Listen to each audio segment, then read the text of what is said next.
A single night. I went to school with Shurabala and we played getting married games together. Shurabala's mother was very affectionate towards me whenever I went to their house. Seeing us as a pair, she would murmur to herself, "They're meant for each other." I was young, but I understood her drift fairly well. The feeling that I had a greater than normal claim to Shurabala fixed itself in my mind. I became so puffed up with this feeling that I tended to boss her about. She meekly obeyed all my orders and endured my punishments.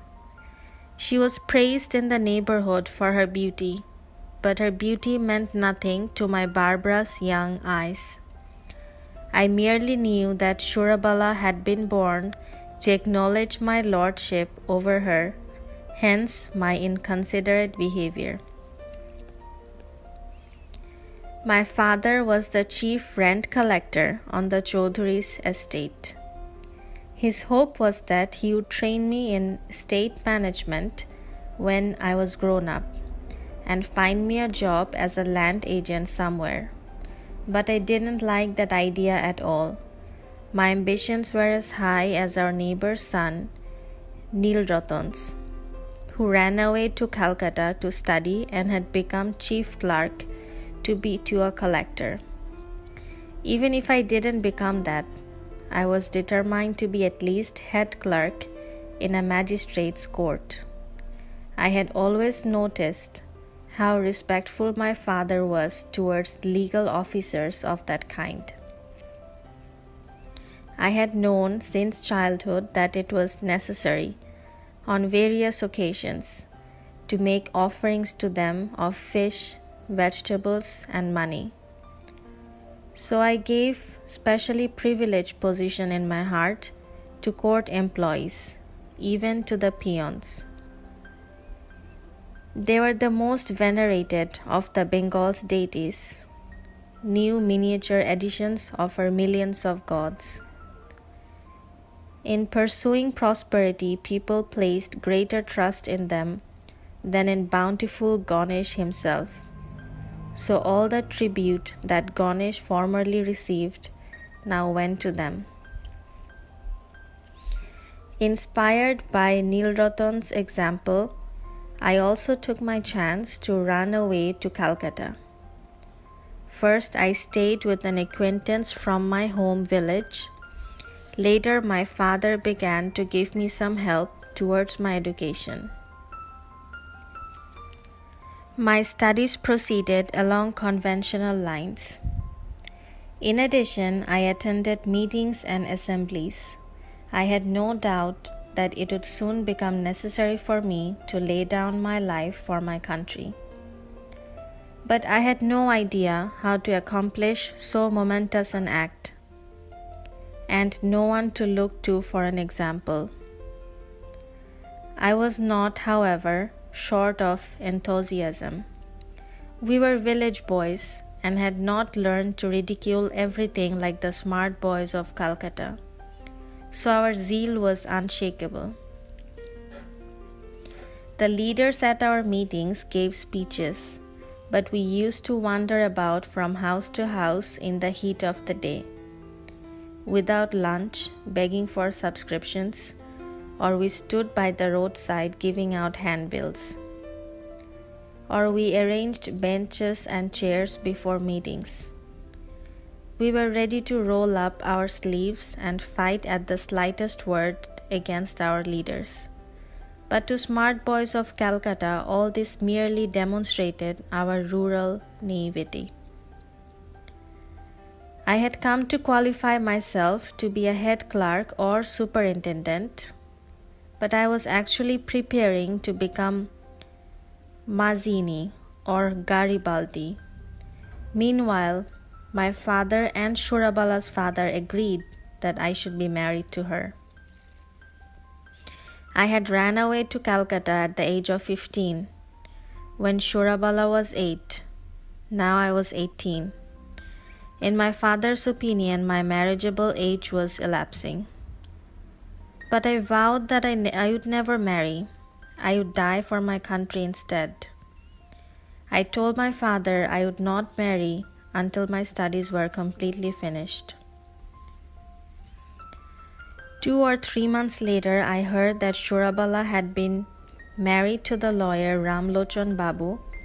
I was busy collecting subscriptions for downtrodden India, so I attached no importance to the news. I passed into college and was about to take my second-year exams when news came of my father's death. I was not only one in the family. I had my mother and 2 sisters. So I had to leave college and search for work. With great difficulty, I managed to get a post as assistant master in a secondary school in a small town in Noakhali district. I told myself I had found the right sort of work. My guidance and encouragement would raise each pupil to be a leader of the new India. I started work. I found that coming exam was much more demanding than the new India. The headmaster objected if I breathed a single word to the pupils outside grammar and algebra. In a couple of months, my enthusiasm had faded away. I became one of those dull individuals who sits and broods when he is at home, who, when working, shoulders his plough with his head bowed, whipped from behind, meekly breaking up earth, content at night to stuff his belly with cattle fodder, no energy or enterprise in him at all. For fear of fire, one of the teachers had to live on the school premises.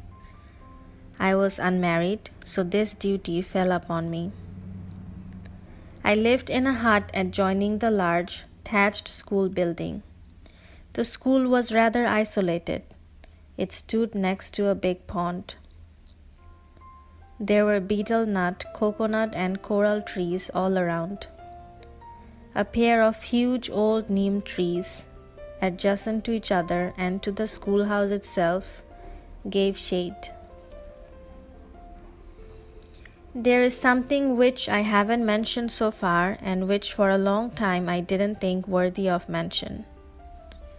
The government lawyer here, Ramlochan Ray, lived quite near our schoolhouse, and I knew that his wife, my childhood companion Shurabala, was there with him. I became acquainted with Ramlochan Babu. I'm not sure if he was aware that as a child I had known Shurabala, and when we met I did not think it appropriate to mention this. I did not particularly think about the fact that Shurabala had at one time been involved with my life. One day during a school holiday, I went along to Ramlochan's house for a chat. I can't remember what we talked about. Probably India's present plight. Not that he was very well informed or concerned about the subject, but it was a way of passing an hour and a half or so, smoking and indulging in a pleasurable gloom. As we talked, I heard in the next room the soft tingling of bangles, the rustle of garments, the sound of footsteps. It wasn't hard to deduce that inquisitive eyes were observing me through the half-open window. Suddenly I remembered those eyes. Large eyes full of trust, simplicity, and childish devotion. Black pupils, dark eyelashes, and ever calm gaze. Something seemed to clench my heart, and an anguish throbbed within me. I returned to my hut, but the pain remained. Writing and reading were no distraction from it. It oppressed me like a huge weight in my chest, thudding in my veins. In the evening, I calmed down a little and asked myself why I should be in such a state. The inner answer came. You are wondering why you lost your Shurabala. I replied, but I gave her up willingly. I couldn't let her wait for me forever. Someone within me said, you could have got her if you had wanted then. But now nothing whatever you can do will give you the right even to see her. However close the Shurabala of your childhood lives to you now, however often you hear the tinkle of her bangles or feel the scent of her hair brushing past you, there will always be a wall keeping you apart. No matter, I said, who is Shurabala to me? The reply came, Shurabala is not yours today, but I think what she could have been to you. That was true. Shurabala could have been mine. She could have been my closest, most intimate companion. She could have shared all my sorrows and joys. But now she was so far away, so much someone else's. Seeing her now was forbidden. It was a fault to speak to her, a sin to think about her. And a certain Ramlochan Babu, who was nobody before, was suddenly in the way. By mouthing a few mantras, he had whisked Shurabala away from everyone else in the world. I am not about to propose a new social morality. I do not wish to break convention or tear away restrictions. I am merely expressing my real feelings. Are all the feelings that arise in one's mind reasonable? I could not drive from my mind the conviction that the Shurabala who reigned behind Ramlochan's portals was more mine than his. I admit this feeling was highly illogical and improper, but it was not unnatural. I was now unable to concentrate on my work. At midday, as pupils barbled over their books, and everything outside shimmered, and a soft, warm breeze brought the scent of the flowers of the neem trees, I yearned. What I yearned for, I don't know, but this much I can say.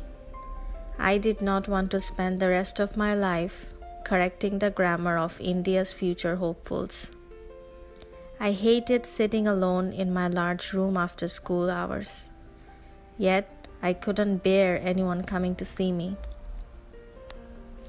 At dusk, I listened to the meaningless rustle of the betel nut and coconut trees by the pond and reflected on life. What a baffling tangle. No one thinks of doing the right thing at the right time. Instead, wrong and unsettling desires come at the wrong time. You, worthless though you are, could have been Shurabala's husband and lived out your days in contentment. You wanted to be Garibaldi, but look what you became, an assistant master in a village school. And the lawyer Ramlochan Ray, why did he need to be Shurabala's husband? She was nothing to him, right up to the wedding. He married her without giving her a thought, became a government lawyer, and was earning nicely. Thank you. He ticked her off if the milk smelled of smoke, and when he was in a good mood, he ordered some jewelry for her. He was plump, wore a long coat, was perfectly pleased with life, never spent his evenings sitting by the pond, staring at the stars, and regretting the past. Ramlochan had to go away for a few days on a big court case. Shurabala must have been as lonely in her house as I was in mine. It was Monday, I remember. The sky had been cloudy since dawn. At 10, rain began to patter down gently. Seeing the look of the sky, the headmaster closed the school early. Large chunks of black cloud rolled across the sky all day, as if grandly preparing for something. The next day, torrential rain started in the afternoon, and a storm blew up. It rained harder and harder through the night, and the wind blew more and more fiercely. At first it had blown from the east, but it gradually swung round to the north and northeast. It was pointless trying to sleep that night. I remembered that Shurabala was alone in her house. The schoolhouse was much sturdier than hers. I several times thought of fetching her over to the school. I could spend the night on the raised bank of the pond, but I could not bring myself to do this. At about 1 or 1:30 in the morning, the roar of flood waters became audible. A tidal wave was approaching from the sea. I left my room and went outside. I made my way to Shurabala's house. The bank of the pond was on my way. I managed to wade as far as that, up to my knees in water. I scrambled up onto the bank, but a second wave dashed against it. Part of the bank was about 6 or 7 feet high. As I climbed up onto it, someone else was climbing from the other side. I knew with every fiber of my being who that person was, and I had no doubt that she knew who I was. We stood alone on an island 9 feet long, everything around us submerged in water. It was like the end of the world, no stars in the sky, all earthly lamps extinguished. There would have been no harm in saying something, but no word was spoken. I didn't even ask if she was all right, nor did she ask me. We just stood staring into the darkness. At our feet, deep, black, deadly waters roared and surged. Shurabala had abandoned the world to be with me now. She had no one but me. The Shurabala of my childhood had floated into my life from some previous existence, from some ancient, mysterious darkness.